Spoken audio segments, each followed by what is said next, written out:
The table is full. There's rice, beans, the chicken your aunt has been making since you were a child.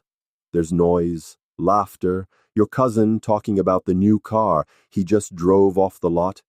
There's your brother-in-law explaining an investment that's going to change his life. There's your mother asking how you're doing. You say you're fine. 3 minutes ago, your phone vibrated. You saw the notification, a number that changed something inside you in a way you still can't quite name. You slipped the phone into your pocket, picked up your spoon, and asked for more rice. Nobody at the table knows. And the strangest part? You don't want to tell them. It's not vanity. It's not cultivated mystery. It's that you learned, the hard way, that sharing too soon is the mistake that undoes everything. You've shared before. You had a plan, an idea, a spark of something that felt real, and you told people. And the people you love, with no intention of hurting you, did what normal people do when they hear something different from what they know. They asked if you were sure. They said the market was tough. They mentioned someone who tried something similar, and it didn't work out. They weren't your enemies. They were just normal people, responding the only way they knew how. But the damage was done, because words planted at the beginning of an idea grow alongside it, and the wrong words can kill what hasn't even been born yet. So you learn to stay quiet. And quiet has a price nobody warns you about.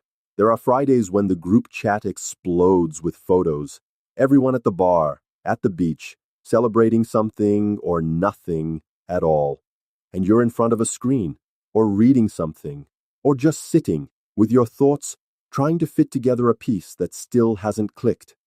There are birthdays you show up to, but don't stay at. There are questions you answer with, "I'm fine," when the real answer would take an hour to tell. There are people who stop inviting you because you say no too many times, and you let them. Not because you don't want to go, but because you've learned to tell the difference between what consumes and what builds, and that distinction costs something at first. There's also the specific weight of not being able to share, even the small wins. That number that went up, that decision that paid off, that moment of clarity that came after weeks of confusion. You sit with it alone, because you know that sharing the small win today is giving someone the chance to diminish the big win tomorrow. And you've been through that. You've felt what it's like to share something with excitement and get back a polite silence or a, "But will it last?"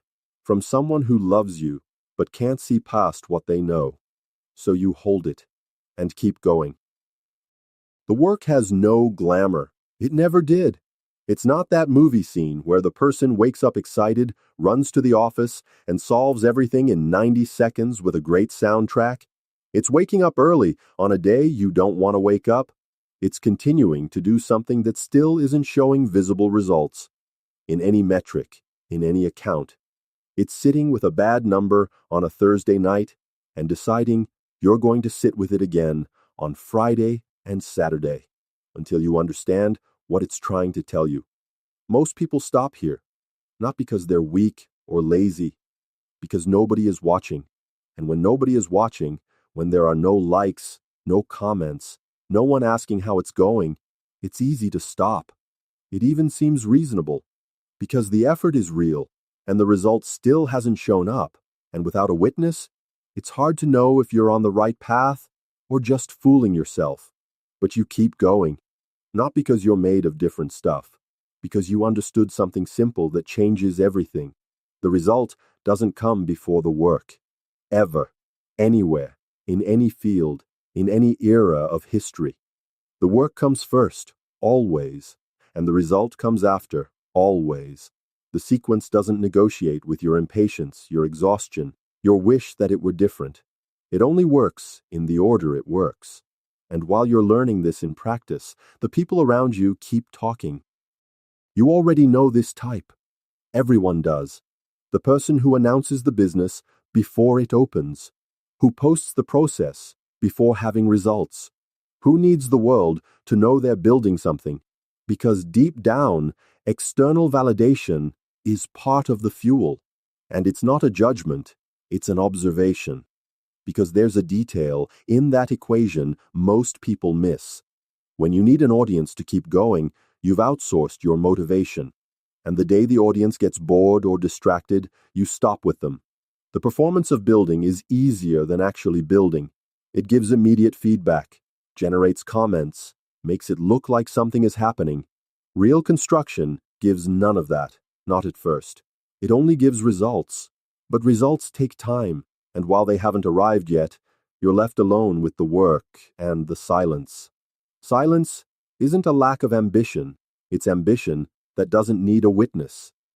There's a moment. You'll know when it comes. It's not explosive, there's no confetti, no ceremony to mark the turn. It's an ordinary morning where you realize that something that seemed impossible 2 years ago is now just another item on your list. It's a number that shows up and, for the first time, doesn't give you that spike of anxiety in your chest. It's a decision you make quickly, calmly, because you've already made the harder version of that decision about 50 times before, and now you just know. The turn doesn't shout, it just appears, quietly in the middle of a normal week, almost without warning, and you look at it, recognize it, and go back to work. And one day, you arrive. Not with fanfare, not with a post, not with any ceremony at all. You arrive the same way you built, quietly, without an audience, in your own way. Your mind feels different, not because the problems are gone, because problems don't go away, but because you know you have the structure to face the next one. There's a specific lightness that's hard to explain to someone who hasn't felt it. That sense of knowing you don't owe anyone anything, that the ground you're standing on was built by you, brick by brick, in the nights nobody photographed. Every Friday you stayed home. Every time you said, "I'm fine," when the answer was more complicated. Every invitation you turned down, every win you kept to yourself.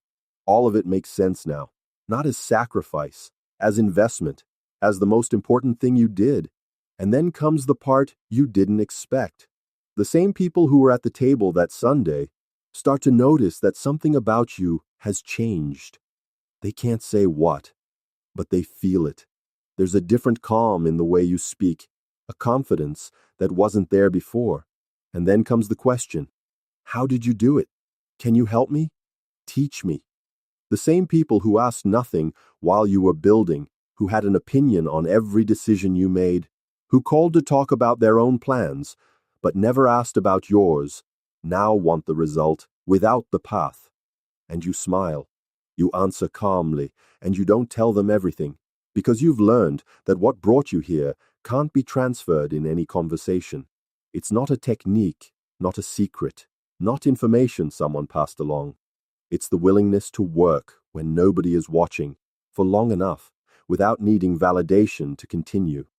It's choosing to build instead of perform, day after day, when both options seem to give the same result in the short term, and only one delivers something real in the long term. That can't be taught. It can only be lived. And you lived it. If this kind of content speaks to you, subscribe to the channel. There's a lot more to come.